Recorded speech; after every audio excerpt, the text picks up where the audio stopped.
국민의힘의 당대표, 지금 뽑으려고 하는 당대표가 사실은 선진화된 사회하고는 동떨어져 있다. 후진화의 상징처럼 보인다 하는 얘기입니다.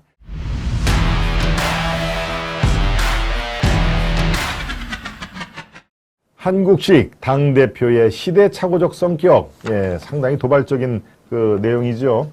거듭 말씀드립니다만은, 제가 칼럼을, 일주일에 한 세 번, 네 번 칼럼을 갖고 옵니다만은, 이 칼럼이 맞다. 그래서 우리는 이렇게 생각을 해야 된다라는, 생각이 저는 추호도 없습니다. 제가 뽑은 칼럼은 가장 도발적인 것, 그 다음에 가장 논쟁적인 것, 그래서 이렇게 생각하는 분, 저렇게 생각하는 사람이 다양하게 있을수록 제가 칼럼을 들고 오는 이유가 되니까요.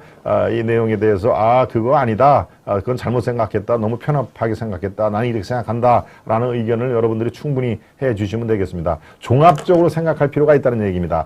상대방은 이 문제를 저렇게 생각하는구나. 뭐 저것도 일리가 있을 텐데 너무 좀 단편적이다 하는 예를 든 것이죠. 그래서 칼럼을 제가 소개하는 이유를 여러분들이 잘 파악을 해 주시기를 바랍니다. 이재명은 아들도 모른다고 하려나, 님. 그렇죠. 다들 모른다 한 것이죠. 이 처장, 김문기 처장도 그렇고, 난 몰라요. 호주에 가서 골프를 같이 치고, 왔다 갔다 하면서, 이 7박 8일입니까? 그거를 같이 간 사람을 모른다. 그래서 김문기 그 유족들이 정말 이재명은 해도 너무한다라고 해서 또 고소고발이 또 간접적으로 이루어졌을 겁니다. 구독 좀 해줘요, 부탁해요, 우리 소아나무님. 아까 제 흉내를 내는 것이죠. 구독 좀 해줘요, 부탁해요. 충청도 분인 것 같습니다. 소아나무님. 부탁해요. 이게, 제가 제 고향이 청주입니다만은 청주에서 뭐뭐 해유라는 말은 안 합니다. 청주는 이 서울 말하고 거의 비슷하고요. 뭐뭐 해유라는 얘기는 이제 충남의 서산 당진, 이렇게 바닷가 쪽에 있지 않습니까? 그쪽이 아직까지도 저렇게 남아 있습니다. 뭐뭐 해유, 돌 굴러가요, 이런 얘기가 있지 않습니까? 그게 이제 지금의 서산 당진, 태안, 이쪽에 많이 남아 있고요. 제가 이 고등학교까지 나온 그 고향 청주는 이 말 사투리가 사실 특별하게 없습니다. 우리 소아남이 아마 저 흉내 내려고 그러시는 건데요. 그렇습니다. 맞습니다라고 해 주셨네요. 제가 제 흉내내는. 칼럼으로 넘어가겠습니다. 한국식 당대표의 시대착오적인 성격, 이렇게 아주 도발적인 그런 내용인데요. 동아 칼럼입니다. 송평인 논설위원이죠. 제가 동아일보에 있을 때 같이 근무했던 저보다 한 1, 2년, 2, 3년 후배 되는 송평인 기자입니다. 요렇게 칼럼을 시작을 합니다. 의원 내각제 국가에서는 여야 모두 당의 리더가 있고 그들은 총리이거나 야당 지도자다. 대통령제 국가는 약간 다르다.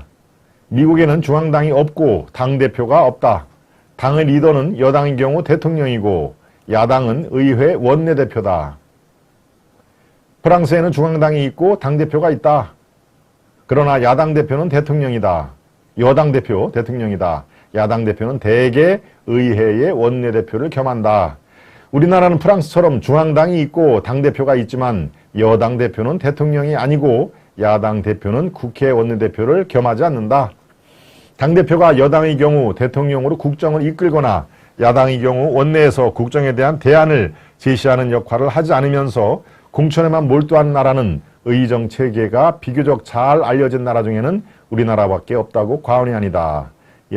요게 전체적인 그 흐름의 중요한 대목이니까 다시 한번 여러분께 읽어드리겠습니다. 야당의 경우 원내에서 국정에 대한 대안을 제시하는 역할을 하지 않으면서 공천에만 몰두하는 나라는 의정 체제가 비교적 잘 알려진 나라 중에는 우리나라밖에 없다 하는 내용을 지금 이 송 기자가 얘기를 한 것입니다.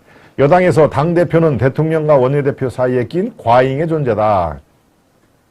당대표가 자신이 과잉이라는 주제 파악도 못하고 대통령과 어깨를 나란히 한다고 여길 때 여당은 늘 위기를 맞았다. 더불어민주당보다는 국민의힘 쪽에서 그런 일이 더 많았다. 박근혜 정권에서 김무성이 그랬고 윤석열 정권에서 이준석도 그랬다. 유승민은 원내대표 때부터 그런 전력을 보여줬고 지금도 여전히 그러하고 있다. 유승민의 태도가 당대표라는 자리의 성격을 잘못 이해한 데서 온 것이긴 하지만 그렇다고 해서 윤핵관이 당대표 장악 시도가 정당화되는 것은 전혀 아니다.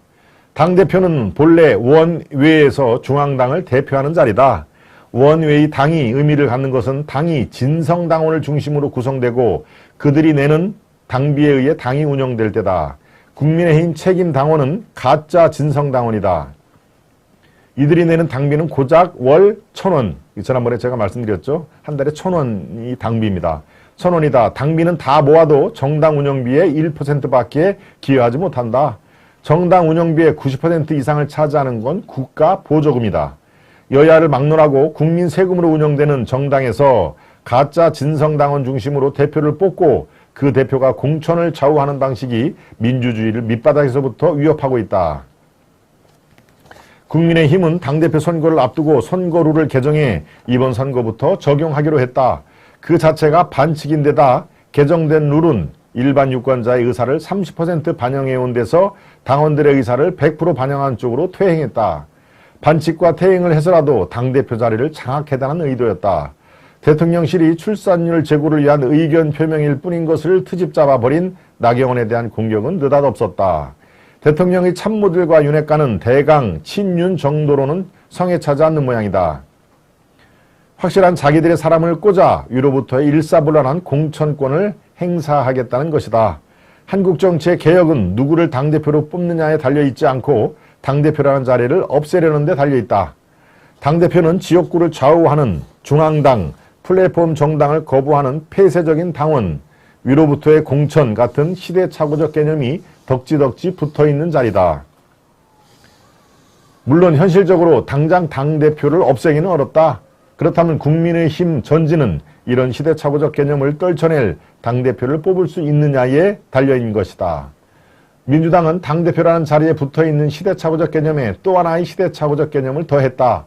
사법처리 방탄이다. 검찰이 수사가 여전히 변죽만 올릴 뿐 전국을 찌르지 못한다고 여기지만 이재명도 드러난 혐의를 믿을 만하게 해명하지 못하고 있다. 그런 이재명을 민주당 당선이 확실한 지역구에 출마시켜 불체포 특권이 있는 국회의원을 만들더니, 인천 계양을 말하는 것이죠. 국회의원을 만들더니 그것도 모자라 당대표로 만들고 국회를 끊임없이 열어 2중 3중의 방벽을 치고 있다. 자신의 사법 처리를 막는 데 바쁜 사람이 현 국정에 대한 대안을 제시해야 할 야당 대표의 역할을 제대로 수행할 수 없는 것은 자명하다. 우리나라 양대 정당은 한 번도 진성당원 중심의 정당이었던 적은 없다. 더 이상 진성당원 중심의 정당이 모범도 아니다. 이제 칼럼은 결론 부분입니다. 오늘날의 정당은 원내에서는 당원만이 아닌 일반 유권자와 두루두루 소통하면서 원내에서 입법 활동을 통해 실력을 보여줘야 한다. 이것을 정당의 원내라고 한다. 정당의 원내화. 네. 우리나라 정당이 원내화의 추세로부터 동떨어져 유독 후진적인 단면을 보여주는 것이 독립된 당대표라는 자리다. 이 칼럼은 우리나라의 민주당의 당대표, 또 이 국민의힘의 당대표, 지금 뽑으려고 하는 당대표가 사실은 선진화된 사회하고는 동떨어져 있다. 후진화의 상징처럼 보인다 하는 얘기입니다. 결론 부분을 다시 말씀드리겠습니다. 오늘날의 정당은 원외에서는 당원만이 아닌 일반 유권자와 두루두루 소통하면서 원내에서 입법 활동을 통해 실력을 보여줘야 한다. 이것을 정당의 원내화라고 한다. 우리나라 정당이 원내화의 추세로부터 동떨어져 유독 후진적인 힘을 보여주는 것이 바로 당대표라는 자리다. 라고 칼럼은 마무리를 했습니다. 여러분들 생각이 어떠신지요?